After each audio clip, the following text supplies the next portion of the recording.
What's going on, guys? It's Brandon again, and today I'm bringing you a tank gameplay video from Red Orchestra 2.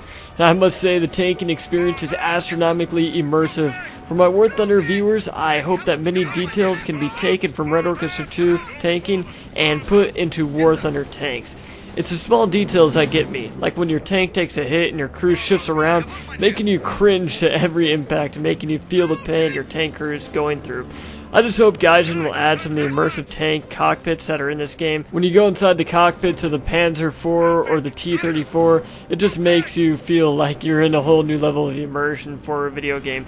Another cool feature I think they could add to War Thunder tanks is possibly have a two-player controlled tank.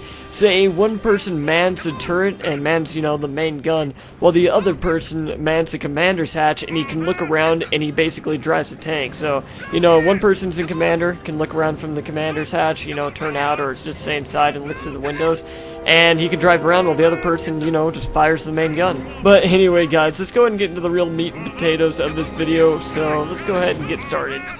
So Cody Hale requested I do a video over tank gameplay in Red Orchestra 2.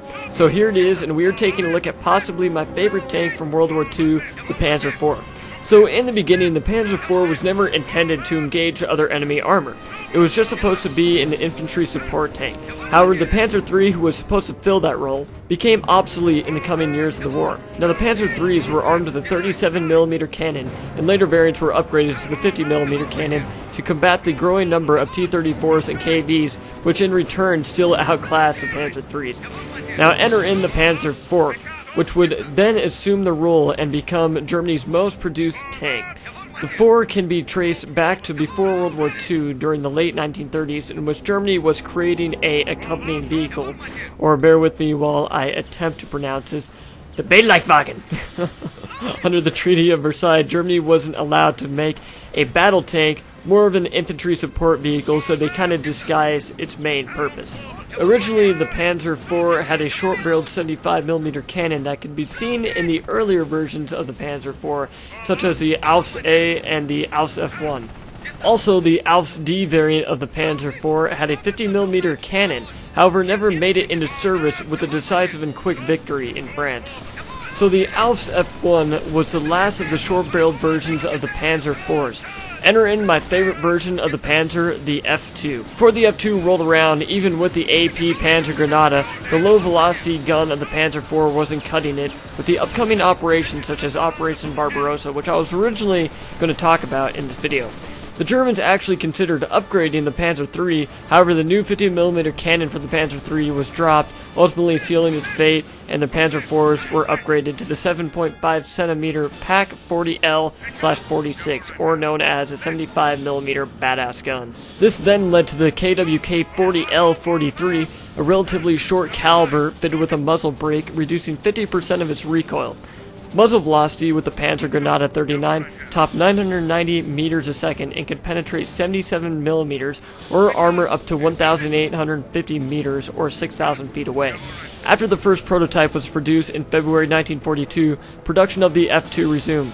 However, in June, the Aufs G hit the production line with further modifications. Production of the Panzers from the A to the F2 were not all that significantly big at first. Only 1,209 Panzers of the short type were produced until 1942, when production started to pick up. However, the main bulk 7,500 Panzers only served as three main variants, the G, the H, and J, which remained the same until 1945.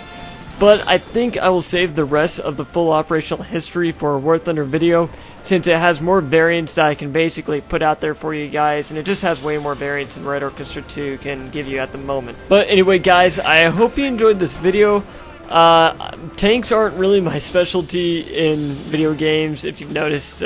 Mainly planes are, such as War Thunder, and I do have a good knowledge of history about weapons, so that's just another area that I kind of know about. So I hope this video was somewhat informative. I hope that it was very informational, and I hope that you guys learned something. It's just something that I kind of know a bit on, but not a lot, so I had to look up a lot of the information, of course.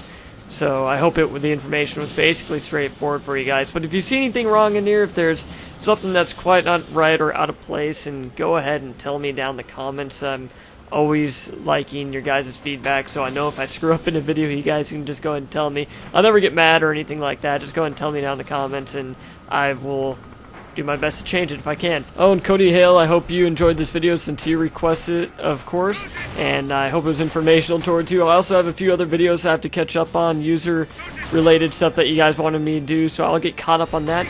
But I think that is it. So anyway, guys, I hope you enjoyed this video. My name's Brandon, and as always, have a nice day.